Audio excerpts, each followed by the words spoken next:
નમસ્કાર વિદ્યાર્થી મિત્રો, ધ ગુરુકુલ યુથ ની અંદર આપનું સ્વાગત છે।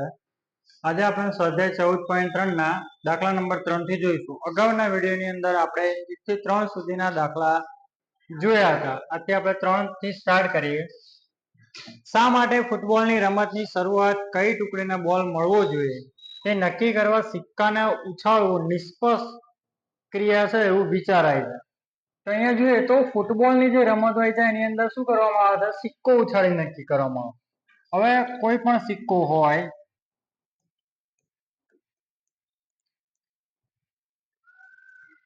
સિક્કાને ઉછાળતા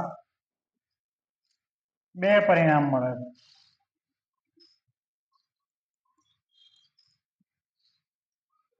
છે। એક હેડ અને ટેલ।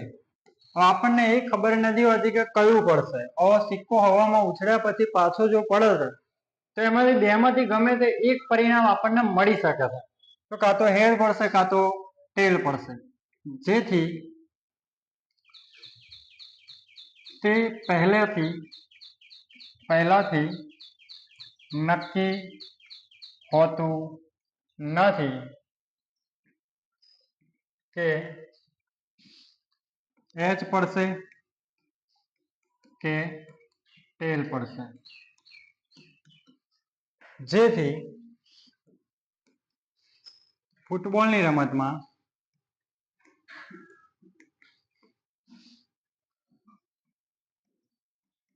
સિક્કાને ઉછાળવું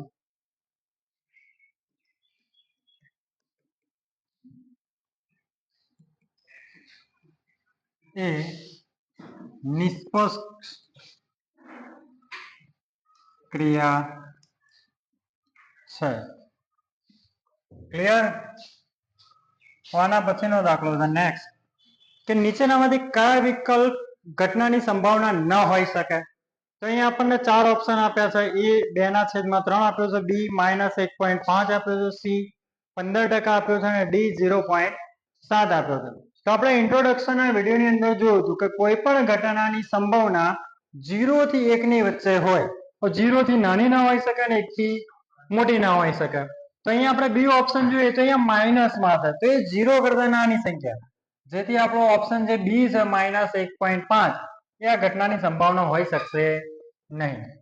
પાંચમો દાખલો, જો પી ઓફ ઈ બરાબર 0.05 હોય તો ઈ નહીં ની સંભાવના શું છે। તો અહીંયા આપણે જોઈએ તો અહીંયા પી ઓફ ઈ આપણને 0.05 આપ્યા છે। એના માટેનું સૂત્ર છે કે પી ઓફ એટલે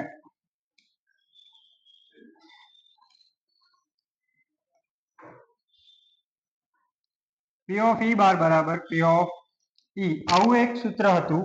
અહીંયા જોઈએ તો 1 માઇનસ પી ઓફ ઈ બરાબર આપણને કેટલા આપ્યા છે 0.05। આના માટે શું કરવાનું, તો 1 માઇનસ 0.05 આપણે બાદ કરવાના છે। ઉપર શું લખી દઈશું 0 0, 0 માંથી 5 ના જાય અહીંયા દસકો લઈશું, અહીંયા 9 આવશે, અહીંયા 0 આવશે, 10 માંથી 5 જશે તો 5, 9 માંથી 9 પોઈન્ટ નો પોઈન્ટ અને 0 ના 0, તો આપણો જવાબ શું આવશે 0.95, જે આપણને શું મળશે પી ઓફ ઈ બાર, એટલે કે ઈ નહીં ની સંભાવના કેટલી છે 0.95 છે।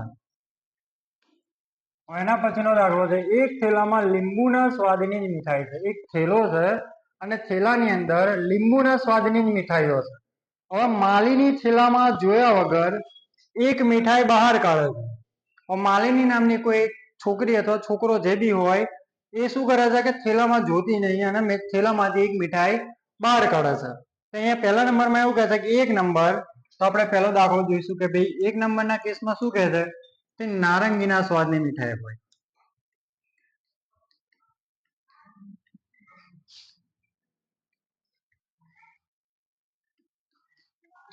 અહીંયા આપણું સૂત્ર થશે પી ઓફ એ બરાબર ઘટના એ ઉદ્ભવે તે માટે પ્રયત્નોની સંખ્યા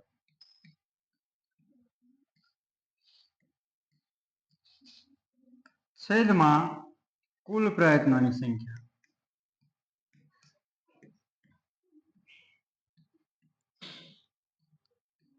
અહીંયા જોવા જઈએ તો ઘટના એ ઉદ્ભવે તે માટે પ્રયત્નોની સંખ્યાના કુલ પ્રયત્નોની જે સંખ્યા છે આપણી જોડે, હવે અહીંયા કે નારંગીના સ્વાદની મીઠાઈ હોય તો આપણે થેલાની અંદર કયા સ્વાદની મીઠાઈ છે? લીંબુના સ્વાદની છે. ખાલી ફક્ત ખાણી છે લીંબુના સ્વાદની. તો આપણને ઘટના ઉદ્ભવ માટે કુલ કે ભાઈ નારંગીના સ્વાદની તો મીઠાઈ જ નહીં અંદર, તો છેદમાં હવે જોઈએ તો ઘટના એ ઉદ્ભવ માટે પ્રયત્નોની સંખ્યા કેટલી થશે? 0, કેમ કે એના સ્વાદની મીઠાઈ જ નહીં અંદર. અને છેદમાં આપણે કુલ પ્રયત્ન હતા કે ભાઈ અંદર એક સ્વાદની મીઠાઈ છે. કયા સ્વાદની? લીંબુના સ્વાદની. તો 0 ના છેદમાં 1, તો આપણો જવાબ શું આવશે? 0 આવશે. અહીંયા હવે 2 નંબરના કેસમાં જોઈએ હવે કે ભાઈ શું કહેતા કે ભાઈ લીંબુના સ્વાદની મીઠાઈ હોય.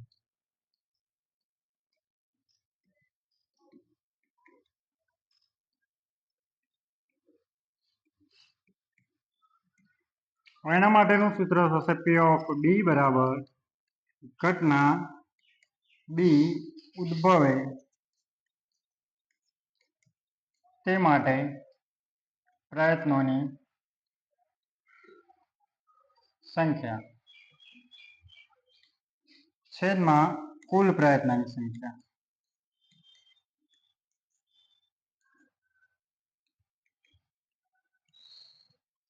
હવે ઘટના બી ઉદ્ભવે તે માટે હવે લીંબુના સ્વાદની મીઠાઈ હોય તો અહીંયા જોઈએ કે થેલાની અંદર લીંબુના સ્વાદની મીઠાઈ છે, તો એના માટેની કેટલી મીઠાઈ આપી છે? તો 1.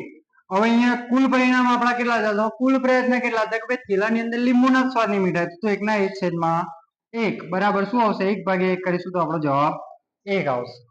તો અહીંયા આપણે દાખલા નંબર 6 અહીંયા પૂરો થાય છે.